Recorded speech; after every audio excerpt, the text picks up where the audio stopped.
Hello students, welcome back to my channel. कैसे हो आप सब? उम्मीद करती हूँ बेटा सभी अच्छे होंगे और अपना ख्याल भी रख रहे होंगे।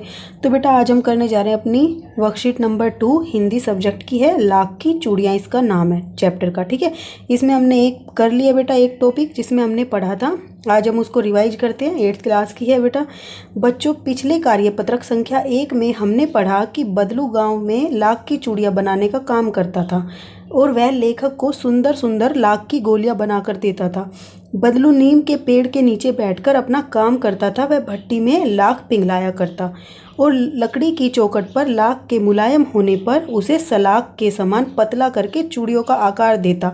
बाद में वह उन पर रंग करता। उसके बाद बेटा हम पढ़ेंगे, ठीक है, इस वाली वर्कशीट में। ये हमने पिछले वर्कशीट में पढ़ा था। जिसने नहीं देखी हो तो वो देख लेना पहले, ताकि आपको चैप्टर अच्छे से समझ आ जाए। ठीक है, बदलू यह कार्य सदा ही एक मचिए पर बैठकर करता था। ठीक है, मचिया क्या होता है? एक चारपाई की तरह होती है जो कि सूत के धागे की बनी होती है।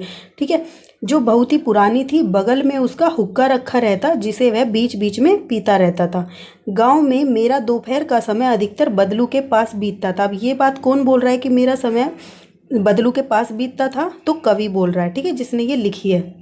वह मुझे लला कहा करता था और मेरे पहुंचते ही मेरे लिए तुरंत एक मचिया मंगा देता।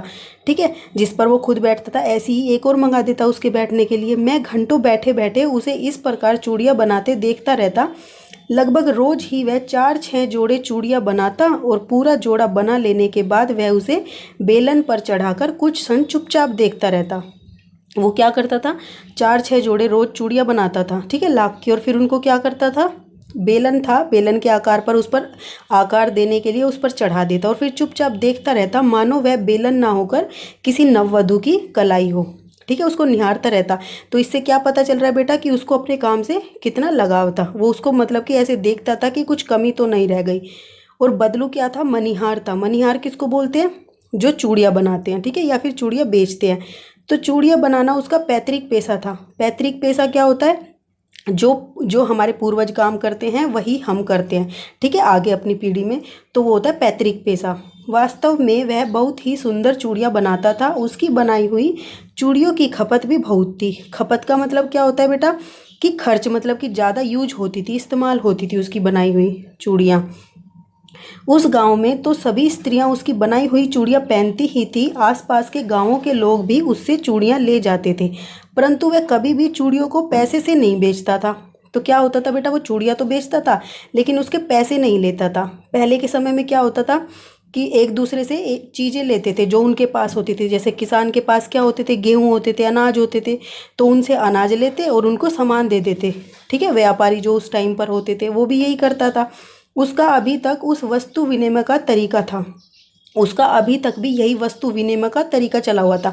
वस्तु विनिमय का मतलब क्या होता है? एक वस्तु देकर दूसरी वस्तु ले लेना। ठीक है, लोग अनाज के बदले उससे चूड़ियाँ ले जाते थे। बदलू स्वभाव में बहुत ही सीधा था। मैंने कभी भी उसे किसी से झगड़ते नहीं देखा। हाँ, शादी विवाह के अवसरों पर वह अवसर जिद पकड़ जाता था।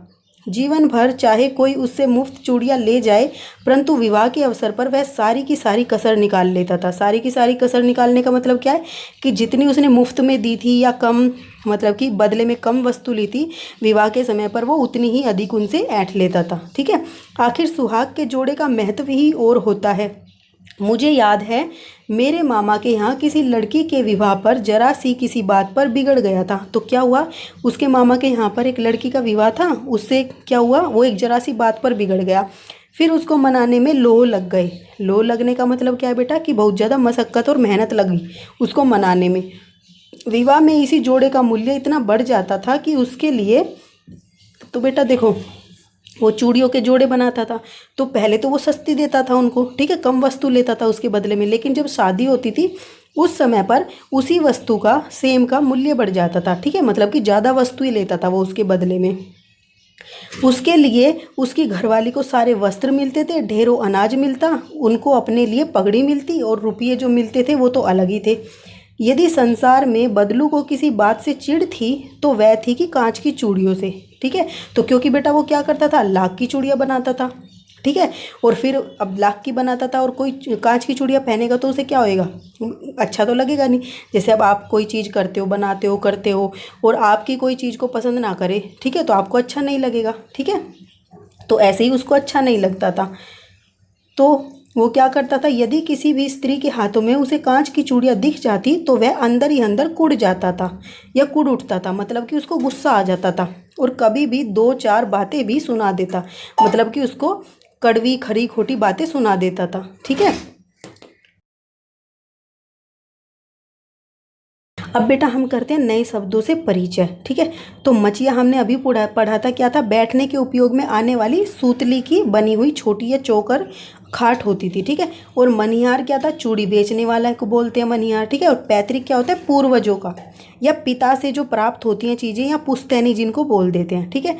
अब वस्तु विनिमय क्या होता है बेटा, वस्तु विनिमय होता है रुपयों और पैसों से न खरीद कर एक वस्तु के बदले दूसरी वस्तु ले लेना, ठीक है। और कसर का मतलब क्या होता है, घाटा पूरा कर लेना। जब कोई किसी चीज़ की कसर रह जाए तो यहाँ पर एक तरीके से यूज हुआ है कि कसर पूरी कर लेना, यानी कि जो भी घाटा था उसको पूरा कर लेना, ठीक है। तो ये तो थे बेटा नए शब्द जिनसे आपका परिचय हुआ। अब कुछ क्वेश्चन आंसर कर लेते हैं इसके। तो बेटा फर्स्ट क्वेश्चन में क्या बोला है आपको, सोचकर लिखिए कि आप अपने मित्रों या भाई बहनों से किस प्रकार वस्तु विनिमय करते हैं, ठीक है। तो वस्तु विनिमय आप भी करते होंगे, आपने भी कभी किया होगा अपने छोटे बड़े भाई बहन से। तो जैसे कि मैं आपको आइडिया देती हूँ कि क्या लिख सकते हो, आप अपने तरीके का लिखना जैसे भी आप करते हो, ठीक है। मेरा एक छोटा भाई है जिसको कार्टून देखना बहुत पसंद है, तो वह फ़ोन में कार्टून देखता रहता है, परंतु जब इन दिनों जब मुझे फ़ोन से पढ़ाई करने का काम होता है या पढ़ाई का काम करना होता है तो उस समय पर मैं उसे खाने की वस्तु देकर उससे फ़ोन ले लेती हूँ या ले लेता हूँ। इस प्रकार मैं अपने भाई के साथ वस्तु विनिमय करती हूँ, ठीक है, या करता हूँ। तो ये लिख सकते हो आप फर्स्ट में। अब सेकंड क्वेश्चन क्या है बेटा कि बदलू गांव की स्त्रियों के हाथ में कांच की चूड़ियां पहने देखकर गुस्सा क्यों करता था। तो उसे गुस्सा क्यों आ जाता था बेटा, हमने अभी देखा कि वो क्या करता था, वो तो लाख की चूड़ियां बनाता था और वो पहनती थी कांच की चूड़ियां।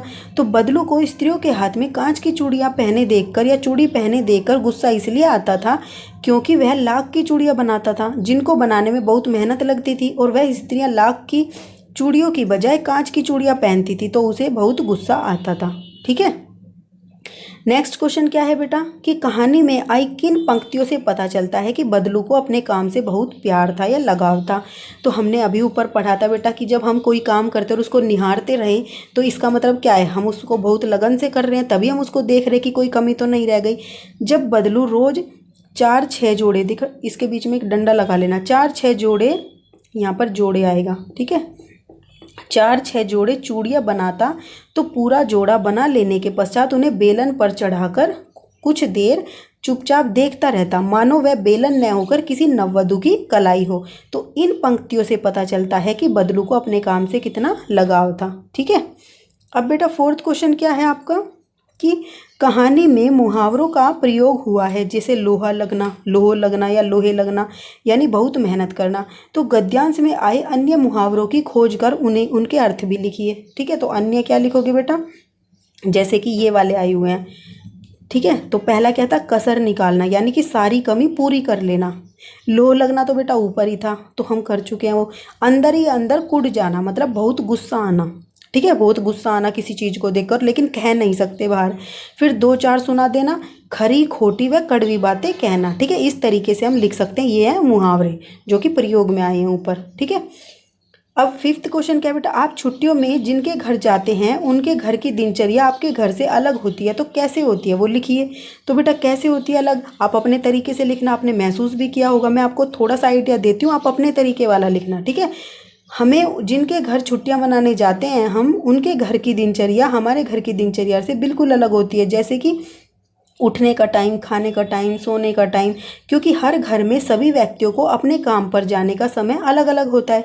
हर व्यक्तियों का क्या होता है बेटा, हर घर में सभी व्यक्तियों का अपने काम पर जाने का समय अलग अलग होता है, और कुछ काम भी अलग होते हैं, ठीक है। करने के तरीके जो हमारे घर में होते होंगे वहाँ नहीं होते होंगे, जो हमारे यहाँ होते हैं वो, मतलब जो वहाँ होते हैं वो हमारे यहाँ नहीं होते होंगे, तो इस वजह से भी चेंज हो जाता है टाइम। तो इस वजह से सभी के घरों की दिनचर्या अलग होती है, ठीक है।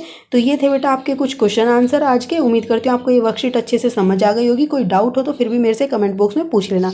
तो इस वीडियो में बेटा इतना ही। अपना जो नेक्स्ट टॉपिक होगा हम अपनी नेक्स्ट वीडियो में करेंगे। तब तक के लिए ऐसे हंसते रहिए, मुस्कुराते रहिए, पढ़ते रहिए और आगे बढ़ते रहिए। Thank you.